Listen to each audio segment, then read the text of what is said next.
Well, welcome to our March edition of Let's Get Growing, and boy, we are marching on in the landscape right now because spring has sprung. So without further ado, let's get growing.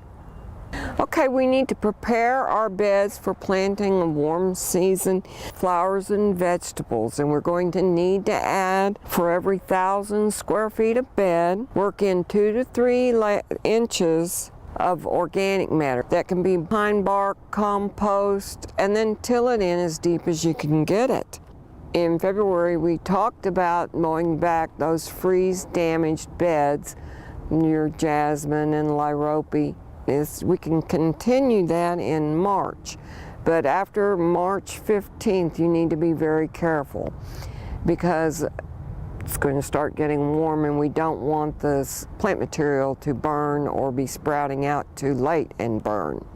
So we're going to mow lawn areas as needed in March, but remember, when you first start mowing in March, we want to go as low as we can without scalping the lawn, and this is going to encourage new growth. We also need to divide those existing clumps or fall blooming perennials, and that's going to include your chrysanthemums, autumn asters, Mexican marigold mint, and the obedient plant, and separate them into individual clumps and spread them apart 8 to 10 inches. And when you have too many, remember, share with a friend.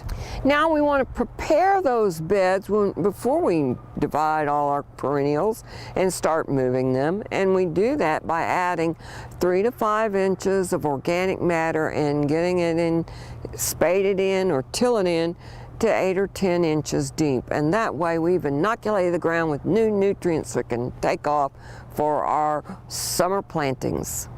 Compost is the best, and you can use it 4 inches thick and till it into 12 inches deep.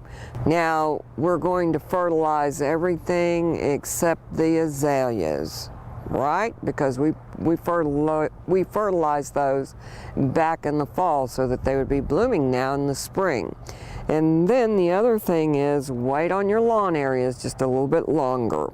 All right, now we're going to get serious because many trees and shrubs are killed every single year by the wrongful applications of weed killers, including those weed and feed things that everyone wants to sell you. Remember that weed and feed product has a herbicide that is a contact herbicide, meaning it has to come in contact with the weed to kill it. You're also dumping it on your lawn. So let's stay away from weed and feed. Remember though, always read and follow the directions. Weeds in your lawn means a poor management system that you have for the lawn. So look at the way you're managing your lawn, and you'll be able to cure a lot of those weed problems without application of any chemicals. Now there's many things that we can plant from transplants for spring and summer color. So let's look at a few of those. Ageratum, coxcomb, fibrous rooted begonias, that's going to be your wax leaf and your bronze leaf begonias. Coreopsis, cosmos is a very good one to be used. Marigolds, if you're using marigolds, put them in the garden. Nasturtiums, petunias, they're going to play out in the heat, but great spring color. Phlox, portulaca, or moss rose. Remember salvias, and then sunflowers, and last but not least, zinnias.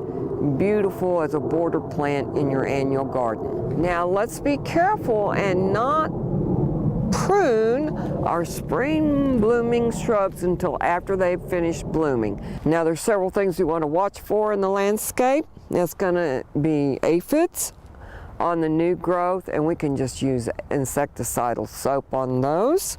And then beware of closeouts on bare root trees and shrubs because it's getting a little late in the season to plant those. So look for a good root system.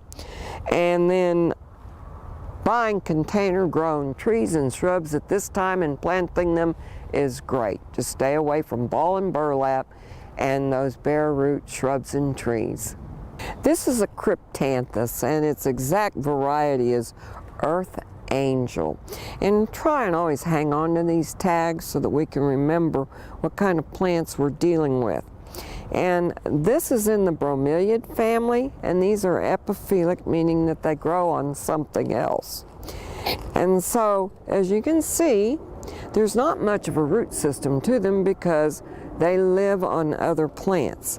And we're going to transplant this, and we have the mother plant, and then we have two pups that are growing, as you can see, just right out between two leaves on the plant. So you go, how do we pull this apart?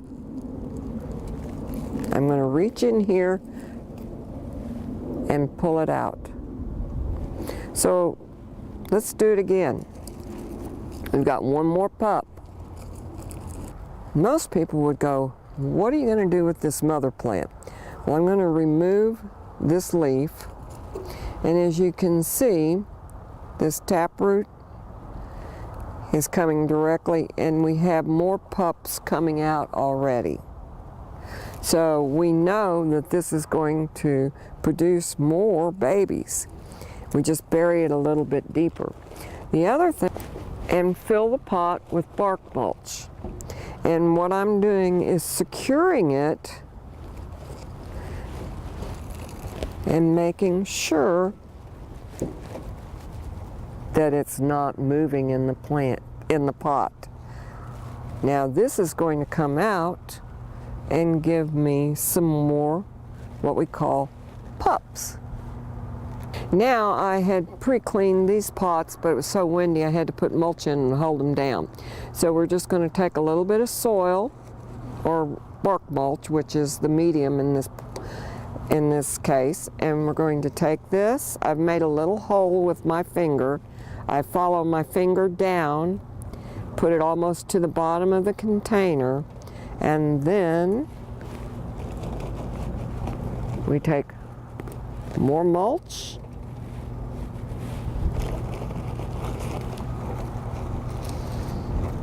a little bit more, and the main thing that we're doing is securing it so that it's stable. And now this will root. You notice I'm not mashing as hard as I can. I'm just giving it a little bit of pressure so that it's all nice and stable. So you can see we've gone from 1 to 3 with more on their way. Well, that's our March edition of Let's Get Growing, and as you can tell, there's a lot to do to make it grow. So remember, grow on. Let's get growing.